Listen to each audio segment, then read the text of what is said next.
management. Sharon Koifman, with nearly 2 decades of experience running 3 companies 100% remotely, he shares his strategies for cracking the code of managing and succeeding in a remote work environment.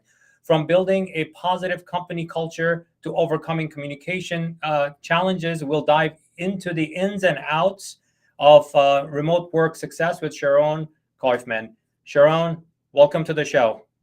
Hi, Sabir. Pleasure being there, and thank you for having me. So, all of my guests start out by telling the audience who they are, what's their superhero backstory, what got you into like remote work. Just tell us the early stages first and who you are. Okay, so you got to know me. My name is Sharon Koifman. I have been running companies from my own computer for I say 2 decades, but I started even when I was younger.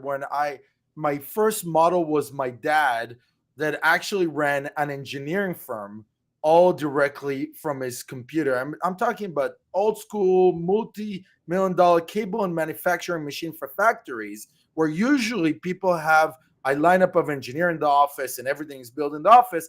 He designed everything on his own computer and sent it to the machine shop. The machine shop shipped all the pieces to the client. He hired people to put it together, all doing this from his room. So when I've seen it, I decided that I want to run companies like that. And I started by running a web hosting company and outsourcing solution where my servers were in New Jersey, my team were in India. We had 2 offices back there, and I managed them all from my own computer. But hiring a whole bunch of people in India gave me a huge experience with what it means to actually work remotely.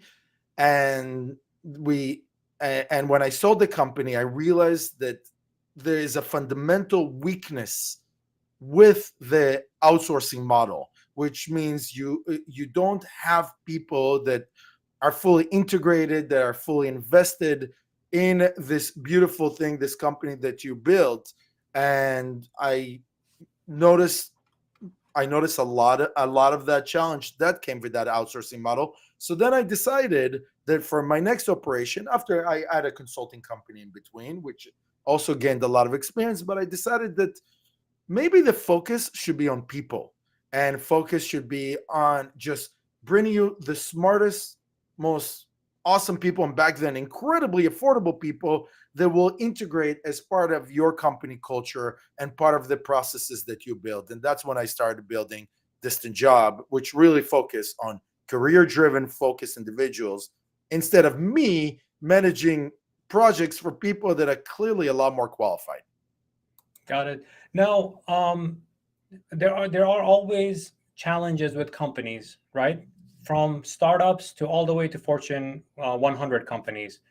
And the challenge, I think that some of those challenges were answered thanks to a world pandemic that we had, right? Or we are having still, depending on what country you live in. I think you're physically in Canada right now. Yes, in Montreal. That's right. Montreal. So I think the pandemic helped explain to a lot of and show to a lot of companies that people don't have to show up to work physically in order to do their job. A lot of positions can be done remotely. All they need is a good internet connection. They can be part of Zoom meetings, and they can just do their work. And then this way, even the workers got happy that they had more family time and friend time that they can spend it on instead of commuting back and forth. On average, most people, especially where I live in New York, people commute an hour plus each way. So 2-3 hours is spent being in a train, looking at strangers. In the morning, it's okay because everybody showers. At nighttime, not so good, and you're all crammed in together like that. Especially, this is a problem in New York. Well, you're missing one really key component. You mentioned all the simple advantages out there, but the most important advantage is that people are more productive. This is key here, because yes, amazing stuff. Don't need to drive, more family, more quality time, good life balance. Great. I'm a big proponent of it. But MIT Sloan has done research on this topic even way before the COVID started. Actually, the research that was pre-COVID was a lot more precise, because once COVID came in, a lot of people were miserable. There was a lot of mental health issues, and it was harder to find the science. But before that, there was quite a lot of research and science done on people that made a choice to go remote, and not only they were happier and more independent, they actually were significantly more productive. Yeah, I mean, Sharon, I can relate to that. I can go, like, let's say my meeting ends at 11 for one of my meetings, for example. My next meeting could start at 11, you know, and I can go from one Zoom meeting, finish up that, and then go to the next one. I can record that meeting. I can transcribe it. I can get notes from it. And thanks to I've even incorporated AI into my meeting notes and meeting summaries. So I mean, we're living in the age of ChatGPT, GPT-3 right now. There are a lot Wow, of wow. interesting applications right now. So I even use that in order to make myself even more productive, so that I can go from one meeting to the next. One meeting, I could be meeting with a client that's in New York. The next meeting, they could be in California, and the following meeting, they could be in Texas, right? And I've had clients in the morning time frames in Europe that, imagine in the old world, I have to travel, and now I'm not talking to any client except for that client for a week or 3 days while I'm traveling. It's just the productivity. You're so right that the productivity is so on point. But you have to know the ins and outs. So, what do you think is how do you define and measure success with remote work management? Like, I'm sure that every manager out there has that question. Look, this is without a doubt one of the biggest challenges in general in management, not just in remote management. How do you know that people are getting it right? Look, in my company, I've had the challenge of figuring out, how do I know that my recruiters are actually hitting the marks? They're actually putting effort, that they're not sitting there and wiggling their thumbs around, and sending me, just claiming that they're doing stuff. You got to implement proper KPIs. You got to track those KPIs. The more software, the better. That would be great. So I have proper software that actually evaluates how many messages are being sent, how many messages are being responded to, and this gives you the ability to analyze your productivity. It is a big challenge, because nobody's going to be as good as the manager or as the boss. The boss probably have significantly more productivity than the average employee, but you want to understand what is the lower standards, which you do that by implementing some kind of form of agile strategy. If you get people actually challenging each other, instead of you setting the standard, this is the amount that you need to do. If you don't do it, you don't pass. Having them challenge each other and being able to analyze it through some kind of KPI, it gives you the ability to figure out eventually what are the right standards for proper productivity. Is there because on this show, I like sharing, I ask my guests to share their specific case studies, examples, so that people can learn from it. Is there a specific case study or example that exceeded expectation and achieved outstanding results? Well, so like I said, we build our in-house software to analyze the amount of messaging that has been sent. So I'm using my own company as an example. I did not know how to analyze my first few recruiters. I would say, "Hey, you brought results. Yay!" I would hire somebody experienced, and I would get results, and that was just not professional. Consider that now we have about 27 recruiters, and you need to sit there and to be able to analyze them. So we build our own in-house software that that they have to go through in order to send them in order to solicit people, in order to send messages, in order to make phone calls. You need to log it in. And when I have had this type of power, this type of source of information, how many outbound calls and messages are happening, how many response are coming back, um, how many back and forth conversations. All the statistics gave me the power to set the proper KPI. Once I had that KPI, I would not actually declare what is the right amount. I would just treat my people with the utmost respect, empowering them, and give them the opportunity to empower each other in terms of what kind of results, and being transparent with the results, so people seeing the standards. And obviously, but the better people are, obviously they get the promotions, they get the bonuses, they get everything of that sort.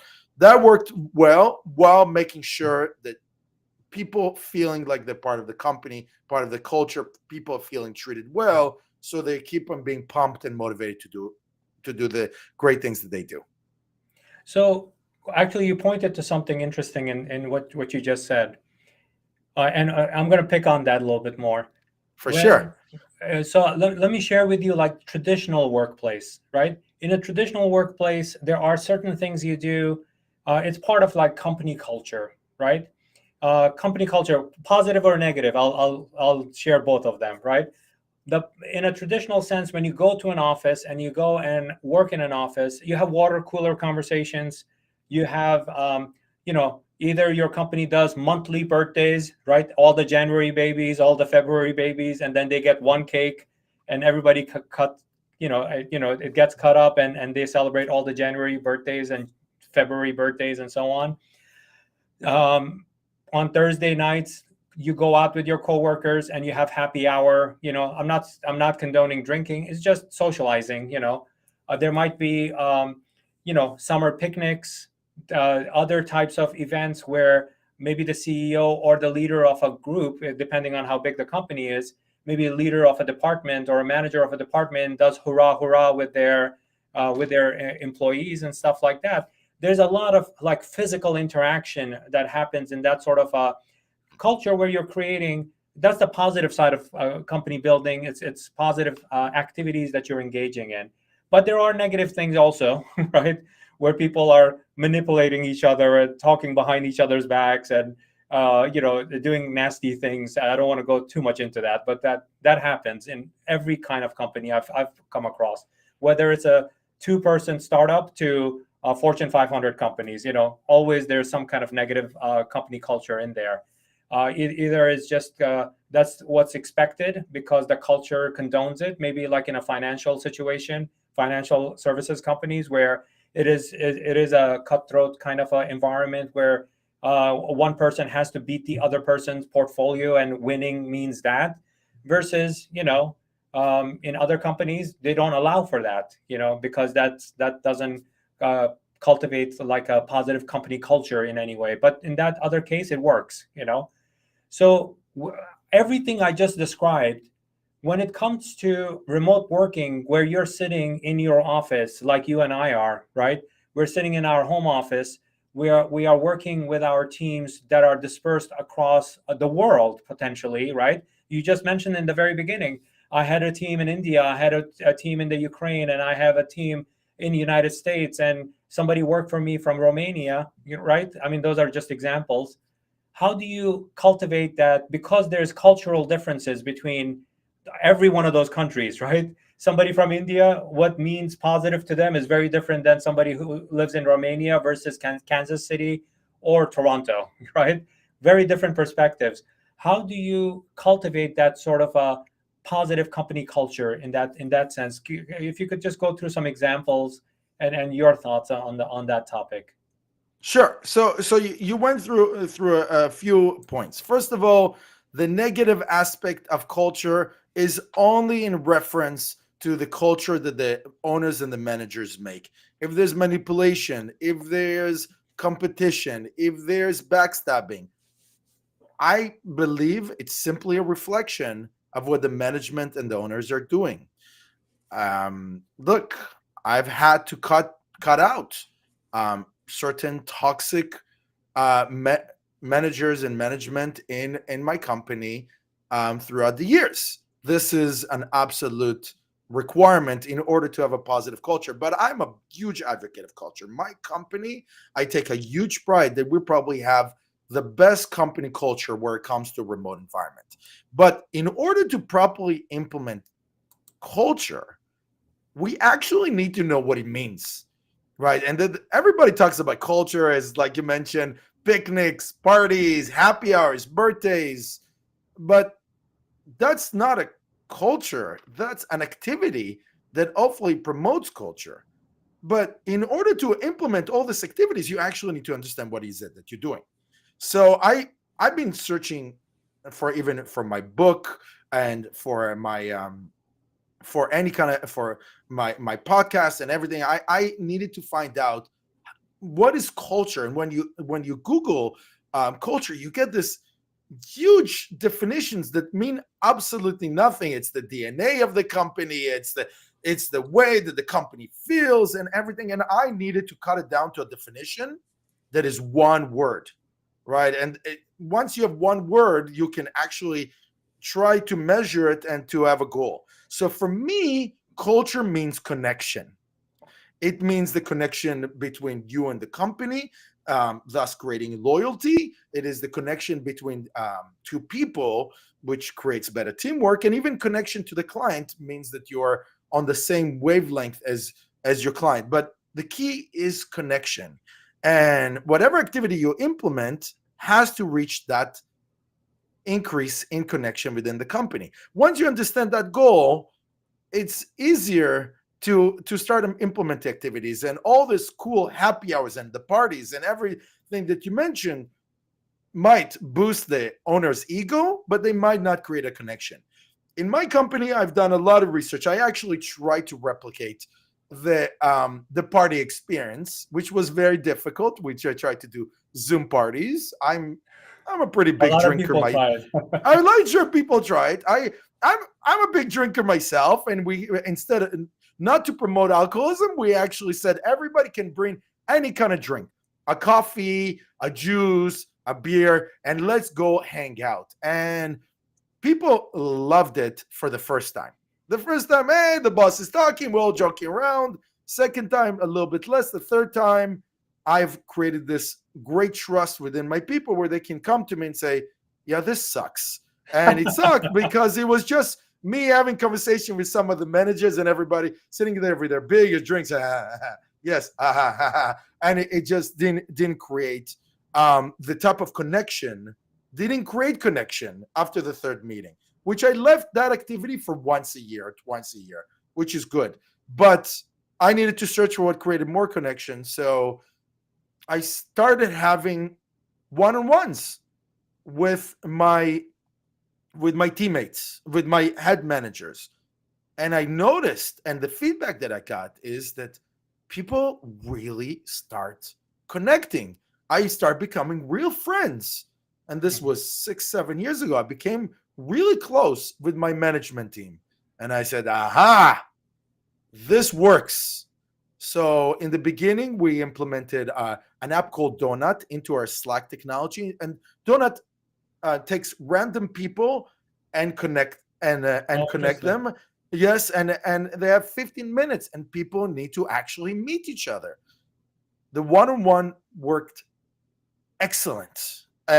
But I also learned throughout the years that you got to evolve ideas because the donuts start getting old. So then we implemented a hangout, which is 4-on-4 people. Again, keep on getting that feedback from people. There's no perfect way of measuring it besides feedback, but keep on getting that feedback from people that you're creating connection. Maybe my team lied to me all the time, but I continuously get amazing compliments about how people feel so connected. Even if we have a fully distributed team, everybody is in different countries. I go out of my way to make sure that people are in different countries, so there's not going to be that click, right? And we do have a little bit of, there's starting to be concentration in certain countries, and you start feeling that click. But at the end of the day, it is that continuous pursuit of connection and getting feedback that will let you do this. And we also do all the fun stuff we did focus on. So there's a lot of gaming. I like cards and board games in virtual reality, not just in non-virtual, in the digital sense. So not not playing video games. Also, some of my team as team members play video games with each other. I like when you take a physical game and you use some digital technology. So we actually have a great time, although I might get sued one day because of it for playing Cards Against Humanities. Right? It's a lot of fun. Everybody gets a kick out of it. A little controversial of a game, but it gets people talking and hanging and communicating.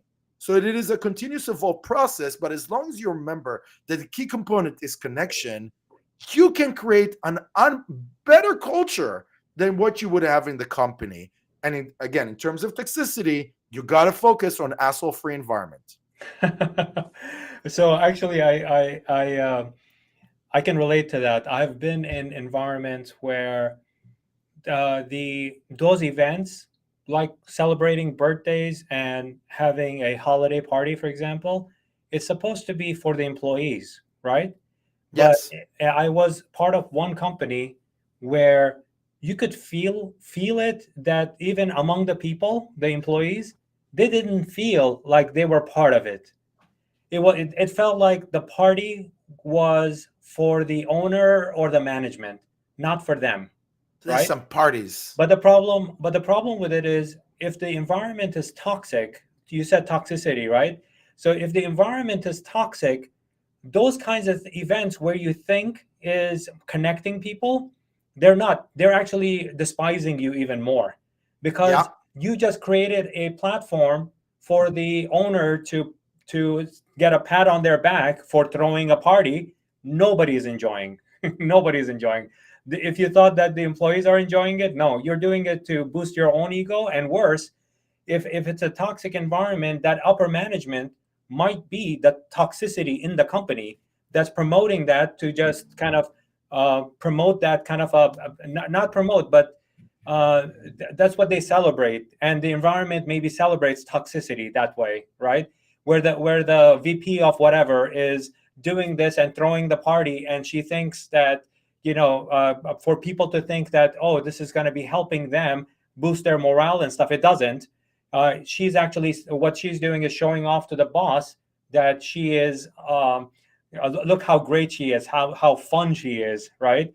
And if somehow the boss sees that, and maybe if the boss doesn't understand it beyond the layers of that nonsense, that's going to even build more toxicity among the employees, thinking that, well, we don't matter. This VP matters to this boss, and this party is just for the two of them. It has nothing to do with us. So even something that you thought would be a positive event is not a positive event. It's actually a very toxic event. You got to measure.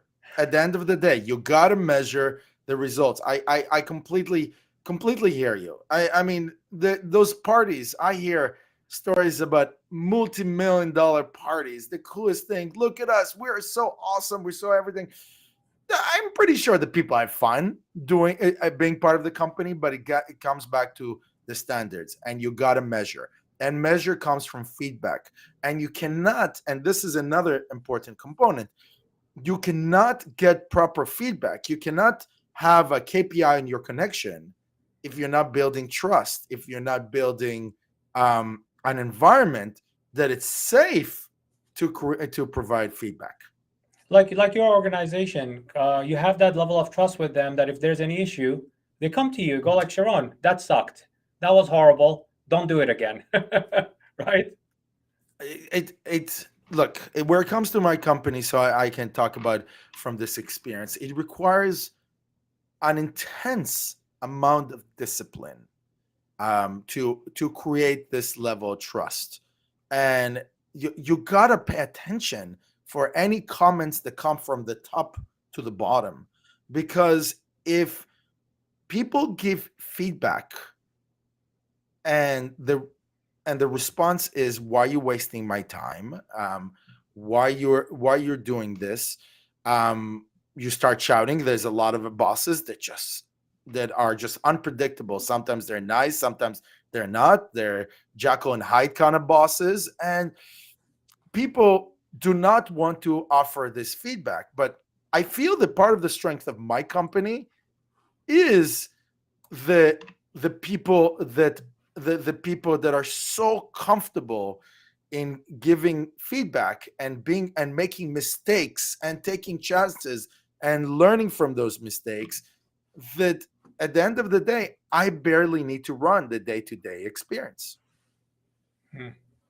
Yeah, you just have to build that framework of trust that within it, and it goes throughout the organization, not just limited to one or two people. So even the most junior person in the organization should be able to give that feedback. Absolutely. And sometimes and it comes with a little bit of a challenge, because sometimes the most junior people, when you create this empowerment, they give you feedback and you're like, okay, little chump, you just started here 2 weeks ago. I can't take your feedback seriously, but you gotta be so careful, because you can't say stuff like that. So you gotta say, oh, thank you for the feedback, right? I appreciate it, no problem. And don't, anytime that you become an asshole to somebody, it's 3 months backwards in trust building. And anybody that heard that that toxicity is also part of the damage that you created.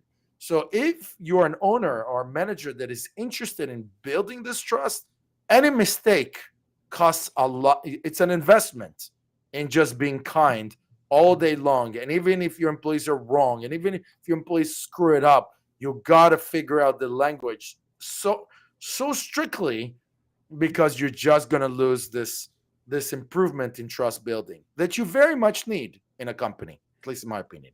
So I think that that's such a key point, right? When you're talking to a person, right? Let's go with that example of the most junior person, right? If you respond in a very sort of a negative way, right? It sounds to them that you're insulting them, and maybe to them that's the best idea they have, right? If you don't talk to them properly, what happens is they get crushed. Now, any other ideas they have in future, they're first of all very careful. They're not going to share that with you at all, right? Done. None, Mhm. zero. And moreover, they might be in a group of 4 or 5 other people. They say, "Oh, how did your conversation go with Sharon or Sabir? Right? How did it go with Sabir? Oh, I brought that up. I thought it was a very good idea. He didn't give me any kind of a criticism. In fact, he made fun of me, right? And I don't think I want to talk to Sabir again, because anything I say to him, he just shots me down. Why the hell would I want to even bother with that? Because it upsets me also. He's telling that story to 4 other people, or she is telling that story to 4 other people, right? Absolutely. Yep. Now, to your point of minus 90 days, 3 months, it's minus 90 days times five. Yes, It's 4 people exactly. he talked to and him, 5 people. Oh, you know what? Maybe we shouldn't be talking to Sabir because he doesn't take criticism well. He does not give any kind of feedback. If my idea was crap, let's say, but he should have told me like how I can work on that to make it a better suggestion. There's a way to talk to people. He just came back to me and hit me over the head and said, no, never ever make any suggestions ever again. Look, and the trust building, which I heavily invest in my book, the trust building component doesn't stop with just getting feedback and mistreating the feedback.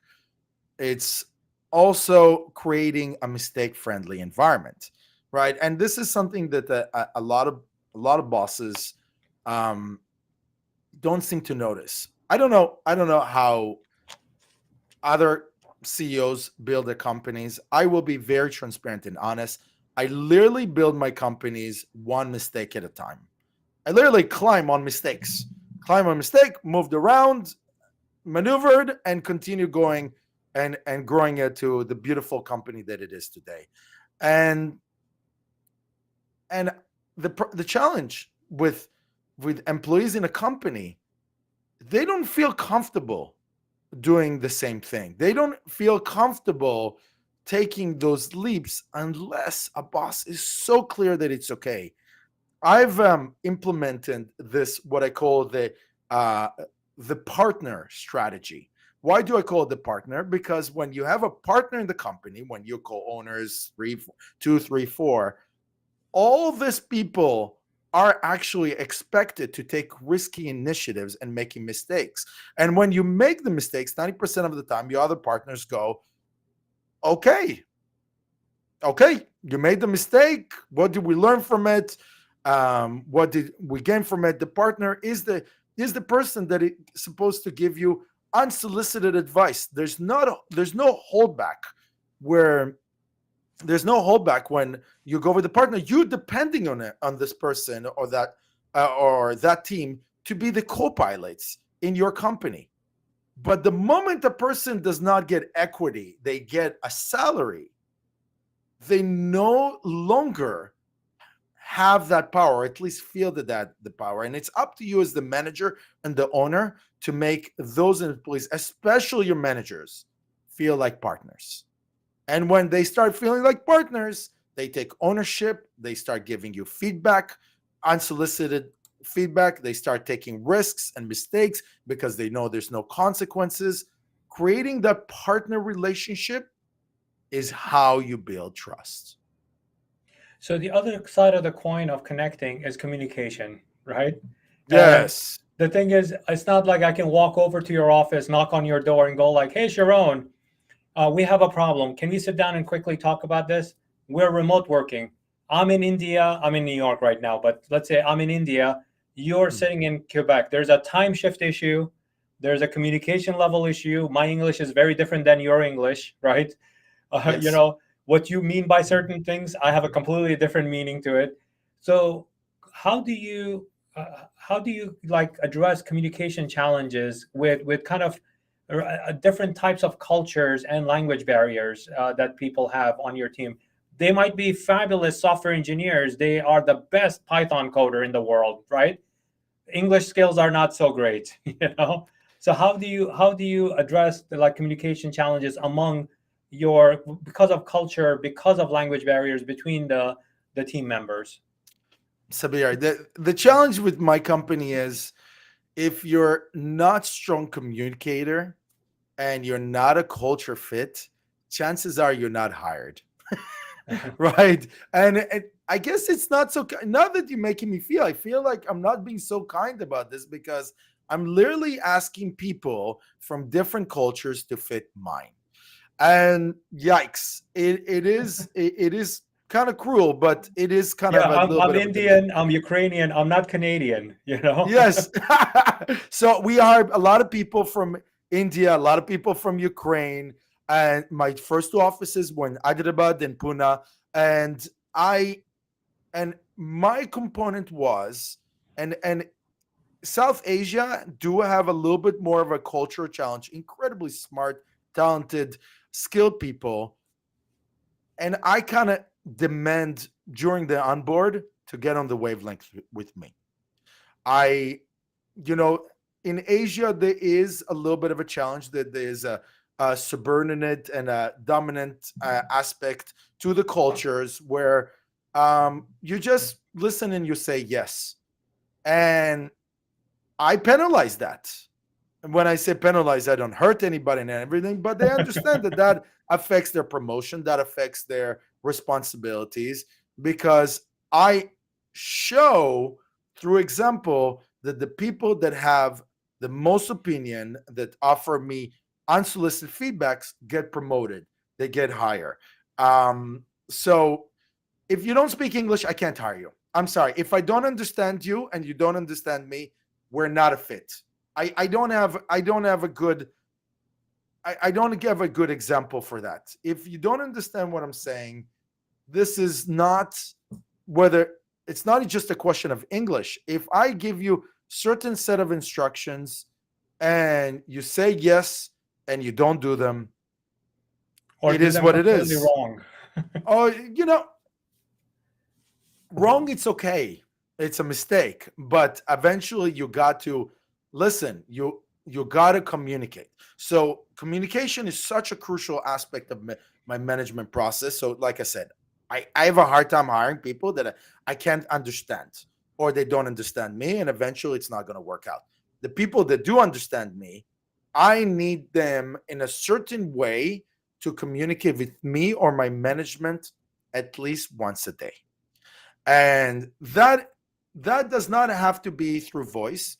If you're introvert, and we're very pro introvert kind of company, I believe that introverts are significantly more productive and smarter and do things better if you're giving them the right working environment, which is one of the disadvantages of working in an office. Introverts can never um, succeed, or it's very hard. But the idea is, you don't want to communicate by voice. Please clarify your goals of the day in our project management software, and let us know how did it work. And we're mistake friendly, and that comes with a lot of people say, when I need to report every day, I'm afraid to tell people that it didn't succeed. So when you give me 3-4 days buffer, I feel like I have more time to have a good day and a bad day. With us, have a bad day, we don't care. Just communicate. Please just let us know. Don't disappear. Disappear is my number one biggest sin. If you are sick, if you don't feel well, if you're in the hospital bed, if you're in the hospital bed, I need your family to tell me so I can figure out to help you, right? And fund the doctors and do the good things that I do, right? So I want to be part of the team that makes sure that you're okay if you have something really. So communicate. Tell your family members to call me. I need to know. So disappearing is a biggest sin. Please do not disappear.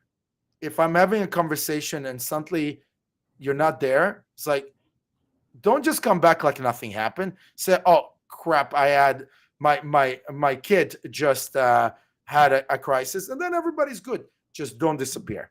Once you accept the aspect that you don't disappear, now please communicate. Please tell me, what is your plans? What is your strategy? What is it that you want to do? And you can do it once a day. What do you want to do? And then tell me that from the day before, what is it that you don't want to accomplish? I actually recommend it at the end of the day instead of the beginning of the day, because beginning of the day is the most productive time of your day. You don't want to be distracted with emails and all bunch of small things. Just that communication, and again, making sure that at least every once in a while we just talk about social fun things, creates an incredible amount of the right amount of communication without distracting people, and the right amount of and the right amount of connection. I've worked with remote workers from many different countries over my career.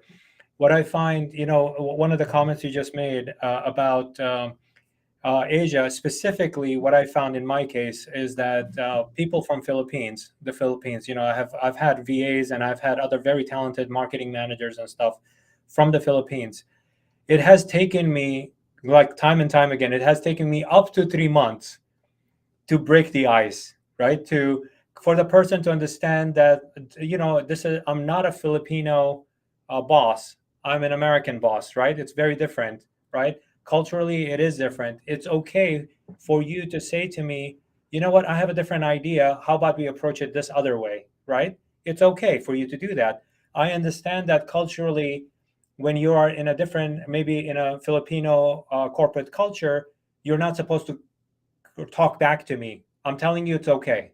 It's okay for me, 100% okay. When you tell me that, oh, the Google ads, if we set it up this way, I have a suggestion. What if we should set it up this way? It would be better than this other way that you're suggesting. Let's have that healthy dialogue, and you're not going to get penalized for, talking back to me or anything like that. I don't take it that way. But in other cultures, talking back to your boss is taken that way, and that's It why that's a is. cultural barrier. I think you need to, if especially if you come from a different culture. You said that you were imposing your Canadian culture on other people. The same thing is, like, if you are, at least tell them what your expectations are. I think setting clear expectations of what great looks like and what working with you looks like, and having that sort of expectation set with your remote working employees. I think that's what they expect you to do, but it's not a one-time conversation. Like I said, from my experience, and I've been doing this for many years now, like close to 20 years now, that I find that every time you come across a different culture, start from zero. Think that you need to learn their culture also, not that you're expected them to learn everything you have to offer from your culture. Then you're feeding them your culture, and they don't get it. They don't understand. They watch American movies, but they don't understand where you're coming from, because it's movies. You're a real life person, you know. So I think setting clear expectations is one of those things. But with remote working, what are some of the challenges you faced with setting clear expectations and making sure that you do have some sort of follow up? So first of all, to follow up what you mentioned, started with repeat, repeat, repeat. The first week is the most important week in your onboarding. You have to remove this non-committal culture that has been created in the remote world, this misconception that once you go remote, you suddenly become a freelancer, an outsourcing employee, a consultant. I call this the non-committals in my book. And no, I want the person to be fully structured, career-driven individual that integrates into what I've built. This is my set of expectations. On the outboarding in that one first week, like you mentioned, I want continuous unsolicited feedback. I very much respect. I tell them from the day one that I did not earn your trust yet. It's trust is a mutual thing, right? I want to trust my people, but they need to trust me, and it goes back to the same theme of you need to trust me that when you give feedback or when you make mistakes, I'm not going to shut down your throat. I'm going to see this as a learnings. I don't see them as mistakes. I see them as experiments, right? So I need to build that trust, and from day one I try to show them that I'm a trustworthy boss. But at the same time, I need communication. And the better communicator you are, the better, the more successful you will be in the company. And I try to show examples. And the examples is having my managers in the meeting of the department, in the meeting of the company, calling me out on my bullshit. This is very, very powerful. It's actually an accelerator for trust building, which is my major theme, creating trust. And sometimes when I come into the marketing department and there's a new employee and he sees that my VP of marketing sits there and says, "Sure, no, you're wrong. This is not good. You're sending my team in the wrong direction." And I go, "Oh, okay, sorry." People see that and they're like, "Whoa, this just happened." And this is how you get people to understand the communication. And you need to repeat, repeat, repeat. The bad communication, I just had that example with my accountant. My new accountant in the company. She starts saying, if we're not going to get paid by this company, we're not going to be able to pay that candidate. But that was like a soft spoken side note. And I'm like sitting there, listen, this is a big deal what you said. Could you take ownership of this? Not paying a candidate is a big deal in our company. Why are you just saying, guys, It's not a casual thing. It's not a casual thing. So tonality matters, right? Taking control matters. Ownership matters. Saying, guys, I need this to be dealt with.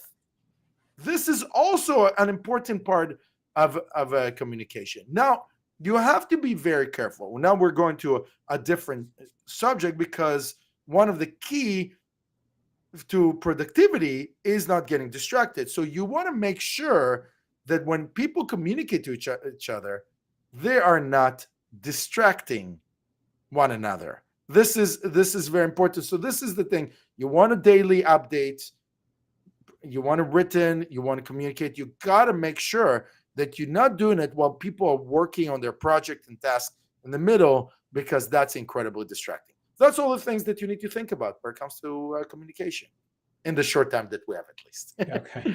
Okay. Zoom, Teams, Asana, Basecamp. I mean, I could pile it on, right? A bunch of tech, a bunch of technology, right? There's a lot of it, right? So, what are some of your recommendations for what should that, given your experience of remote working, what should be if a company is thinking about remote working, what is that basic stack of tech stack of remote working tech stack that you need in your organization that's not too intrusive, but it's very helpful in as the right tools from your experience. So my policy when it comes to choosing technology, I'm a goal oriented guy. I like, before throwing a bunch of technologies that will be outdated in 2 months from now, I like to create a goal for people why they're picking and choosing specific technology.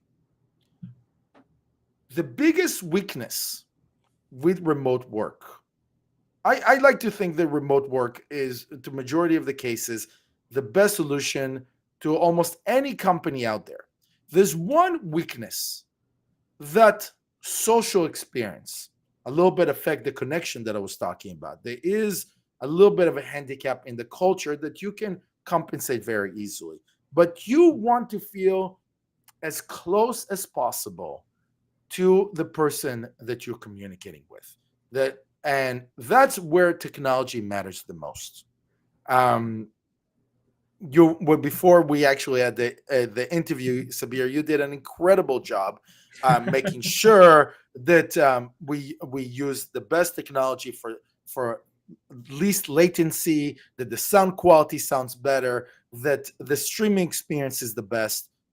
This matters. It matters a lot. When people are talking about this Zoom fatigue, really what they're talking about is the little discrepancies that are happening in your digital communication that you don't feel in the real physical world.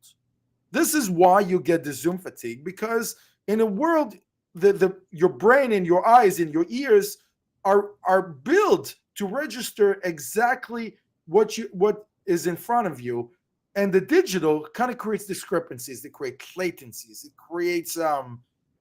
creates tiny noises. It creates low quality sound. The lighting, the all that stuff that your brain is so adjusted in the real world.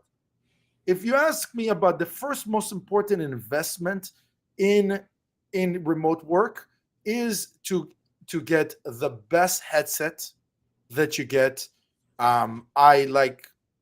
Please don't get the audiophile technologies, not the Sony's, the Bose, although the Bose lately is catching up. So I give credit to that specific company, not the Logitechs. There's two companies that really do great products, and that's Jabra and Platronic. Far from perfect. I've not found a headset that I can comfortably put on my ears all day long, that are cool, that everything sounds great. But the Jabra and the Platronic depends on your budget, so I'm not going to mention one specific technology. Those are the good brands to go with in order to get the quality audio that you need. I have recently discovered an improvement on the webcam that I move around a lot with, and that's why I'm actually not using it today. It's the Logitech Mevo that does a great job bringing you closer, bringing you backwards, making the experience more interaction. Look, I'm waiting for the holograms. I'm waiting for the virtual reality experience. Although those virtual reality headsets are not so comfortable, but I'm waiting for that experience that I get to hang out with the person in front of me as if he or she were physical. So, but until then, the Jabra Evolve headsets are wonderful. So is the PL Focus, the Platronics, and the Mevo is very good. And really, it's time to get HD cameras and 4K cameras, because it makes a difference.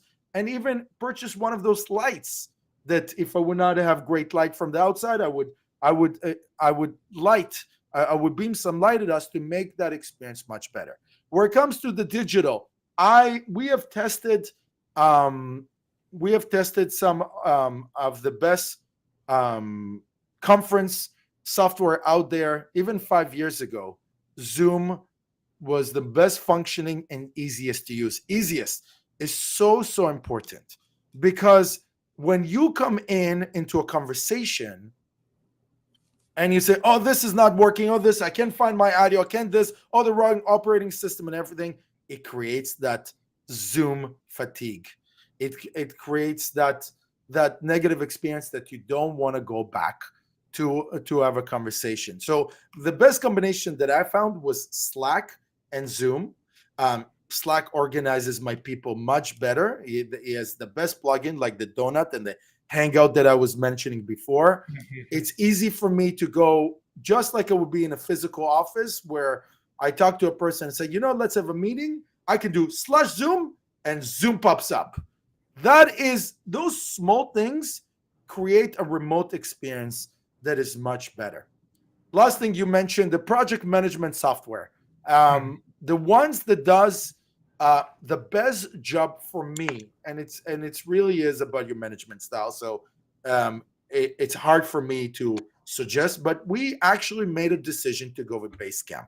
Basecamp is a remote first company, so they build it according to their needs, which is great. The user experience is, I wish it could be better, but at least it creates a great environment, from what I was mentioning at the end of the day, to tell mention what you want to accomplish and create goals. So Basecamp has done a great job, at least at our level, which we are 70 employees. Give us the right environment to keep people updated and seeing it, and visually seeing it very, very well.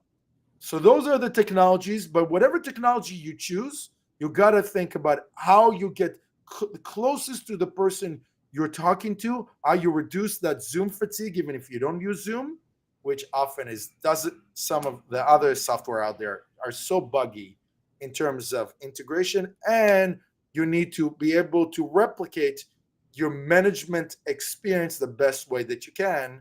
And for us, that was Basecamp. One question just kind of came into my mind. My son is a remote worker, right? He finished up college. He got hired by Schwab, the financial services company.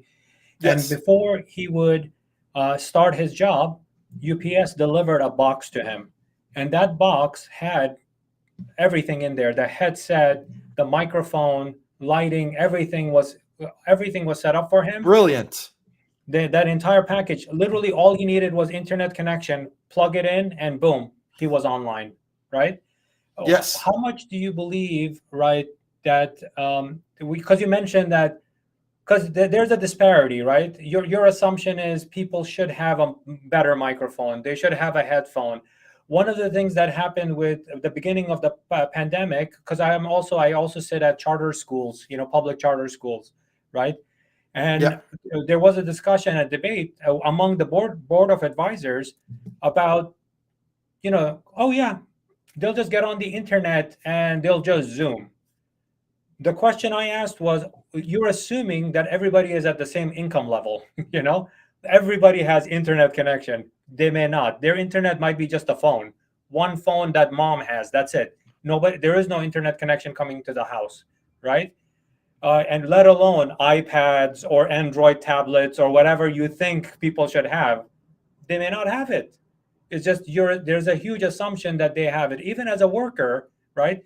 Your worker in Philippines, maybe that paycheck that you'll give them, the first paycheck, would be their way of earning money to pay their rent, for example, or buying food or something like that. And on top of it, now you're saying, oh, your camera is bad, go and change it, right?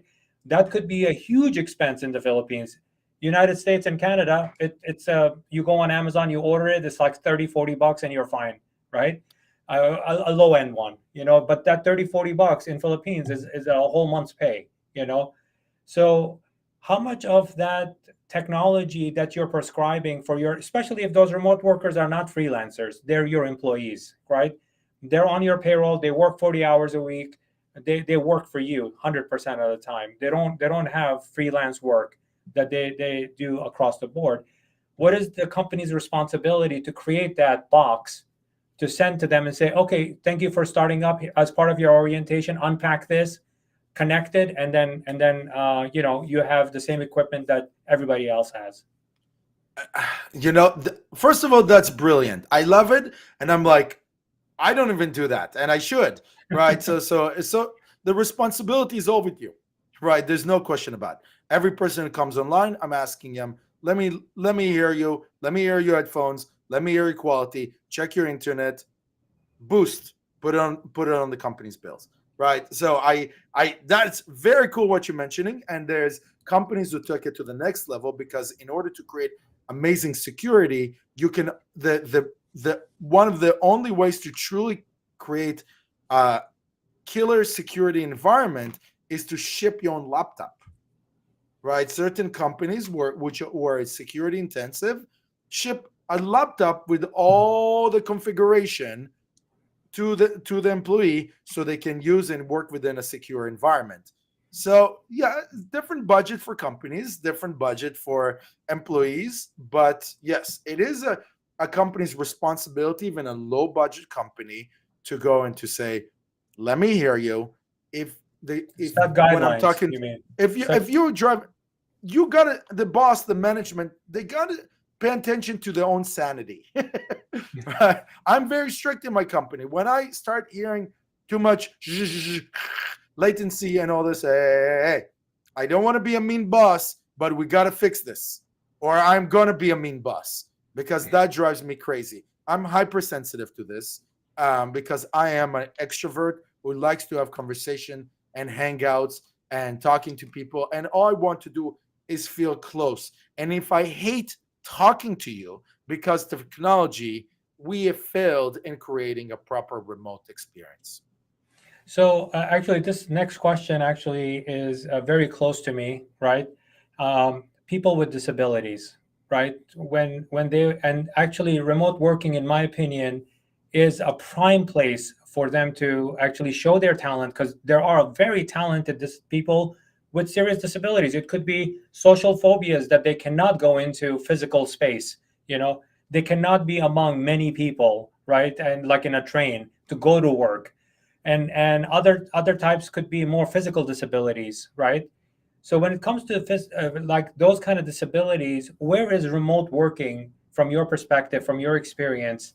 Where is it? And where are we in that? Because it seems like there's a lot of things that are like the websites came on, right? Now we learn that people are colorblind. They can't see all the different colors. So as a UX person, user experience person, you need to design for that. Accessibility. I may not be able to see, but I can hear. So if I go to a home page, I should be able to hear what's on that page. So when it comes to remote working, what has been your experience, and if you have any recommendations around that? Look, in my opinion, you just mentioned one of the biggest advantages of going remote. I guess it's self-explanatory. When you're can't walk, or you can't, you have low movement. I don't remember what's the right word. It just snapped out of my mind. But remote is magical. Remote is an incredible environment for people who have some mental health challenges that prevent them from being a dominant figure in the company, which usually end up being introverted. There's no question about it that there is some mental health challenges for badly managed remote people, because people feel lonely and overworked and stressed. But in general, remote is the ultimate opportunity for anybody with disabilities. This is huge, and they are if and because you're working at home, you also not only don't need to go to the office and everything, you are able to create the most optimal working environment. This is for disabled people and not disabled people. It's one of the magic of being able to be so productive, is that you can create your working environment the way that it fits the best to you. There is no question about it that this new remote revolution, this remote movement has been incredibly